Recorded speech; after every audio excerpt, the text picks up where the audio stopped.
Selamat pagi dan salam sejahtera bagi kita semua. Pada pagi hari ini saya kembali menyapa Bapak, Ibu, Saudara-saudari di mana saja kita berada. Mari kita bersama mempersiapkan hati dan pikiran kita untuk menghadap hadirat Tuhan melalui firman-Nya. Mari kita berdoa. Segala puji, hormat, dan kemuliaan kami naikkan ke hadirat-Mu Bapa di surga. Terima kasih Tuhan untuk kasih dan penyertaan-Mu, bahkan pemeliharaan-Mu dalam kehidupan kami sepanjang hari ini. Dan pada pagi hari ini, sebelum kami melakukan segala aktivitas kami rindu untuk bersekutu dengan Tuhan melalui firman-Mu. Tuhan, buka hati dan pikiran kami saat ini, terangilah kami dengan kuasa Roh Kudus-Mu, sehingga kami dapat mengerti dan memahami akan arti firman-Mu.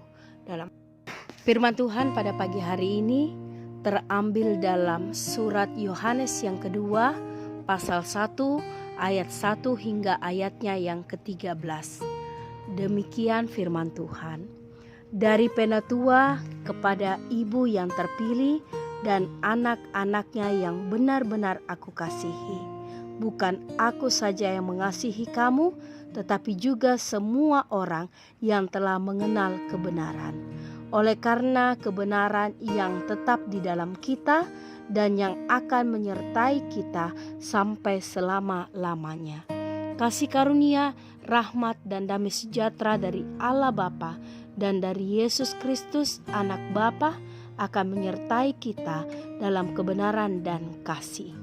Aku sangat bersukacita bahwa aku mendapati bahwa separuh dari anak-anakmu hidup dalam kebenaran sesuai dengan perintah yang telah kita terima dari Bapa. Dan sekarang aku minta kepadamu, Ibu, bukan seolah-olah aku menuliskan perintah baru bagimu, tetapi menurut perintah yang sudah ada pada kita dari mulanya, supaya kita saling mengasihi. Dan inilah kasih itu, yaitu bahwa kita harus hidup menurut perintahnya. Dan inilah perintah itu, yaitu bahwa kamu harus hidup di dalam kasih, sebagaimana telah kamu dengar dari mulanya. Sebab banyak penyesat telah muncul dan pergi ke seluruh dunia yang tidak mengaku bahwa Yesus Kristus telah datang sebagai manusia. Itu adalah si penyesat dan antikristus. Waspadalah supaya kamu jangan kehilangan apa yang telah kami kerjakan itu, tetapi supaya kamu mendapat upahmu sepenuhnya.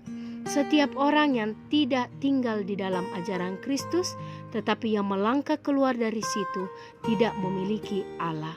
Barang siapa tinggal di dalam ajaran itu, ia memiliki bapa maupun anak. Jikalau seorang datang kepadamu dan ia tidak membawa ajaran ini, janganlah kamu menerima dia di dalam rumahmu dan janganlah memberi salam kepadanya. Sebab barang siapa memberi salam kepadanya, ia mendapat bagian dalam perbuatannya yang jahat. Sungguh pun banyak yang harus kutulis kepadamu, aku tidak mau melakukannya dengan kertas dan tinta, tetapi aku berharap datang sendiri kepadamu dan berbicara berhadapan muka dengan kamu, supaya sempurnalah sukacita kita. Salam kepada kamu dan anak-anakmu yang terpilih. Demikianlah pembacaan firman Tuhan pada pagi hari ini. Amin. Bapak, Ibu, Saudara-saudari yang kekasih dalam Yesus Kristus, tema firman Tuhan pada pagi hari ini adalah berbicara tentang kasih dan kebenaran. Kebenaran bisa menjadi sesuatu yang relatif bila manusia yang menjadikannya tolak ukur. Kebenaran semacam itu dapat dipengaruhi oleh kepentingan atau keadaan. Karena itu, setiap hal yang disebut kebenaran perlu diukur dari kebenaran mutlak, yaitu kebenaran berdasarkan firman Tuhan. Rasul Yohanes menulis surat kepada seorang ibu yang rumahnya selalu terbuka bagi umat untuk beribadah. Ada kemungkinan yang dimaksudkannya adalah menunjuk kepada sebuah jemaat. Ia memberi penekanan dalam suratnya tentang kasih dan kebenaran dan bagaimana menghidupinya.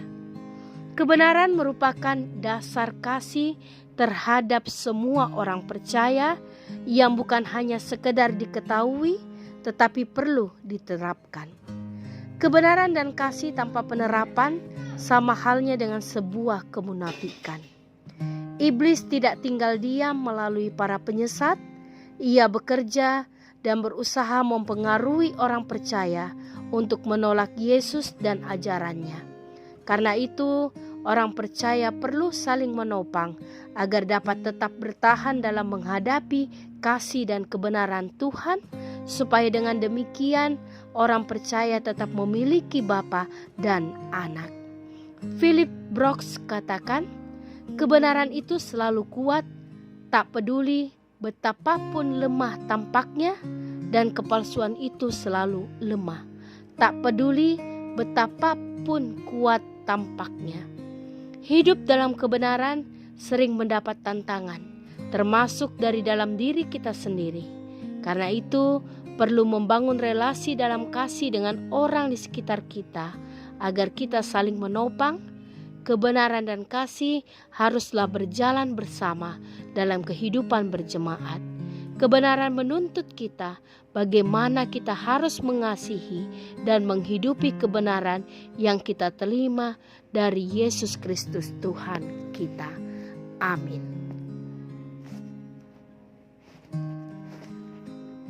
Mari kita berdoa. Terima kasih Tuhan untuk firman-Mu yang sudah kami baca dan kami dengarkan. Biarlah firman-Mu ini Tuhan senantiasa mengingatkan dan mengajarkan kami semua bahwa dalam kehidupan kami selaku orang percaya, kami diajak untuk senantiasa berpegang teguh pada kasih dan kebenaran. Dan biarlah firman-Mu ini Tuhan senantiasa menjadi pelita dalam kehidupan kami dan terang bagi setiap langkah kaki kami. Bapa di surga, saat ini kami menyerahkan akan kehidupan Bapak, Ibu, saudara-saudari, bahkan anak kekasih kami yang saat ini sedang terbaring dalam keadaan sakit. Engkau datang dalam kehidupan mereka, Engkau jamah mereka satu persatu.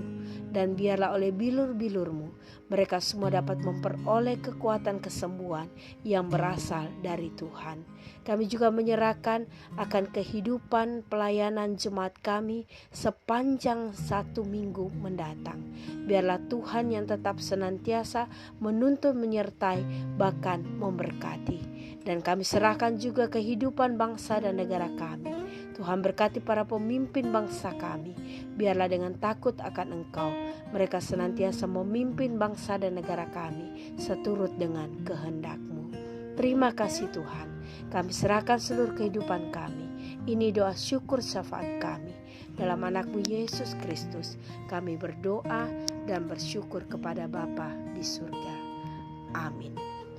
Demikianlah sarota kita pada pagi hari ini. Kiranya Tuhan senantiasa dimuliakan. Selamat beraktivitas. Tuhan Yesus memberkati.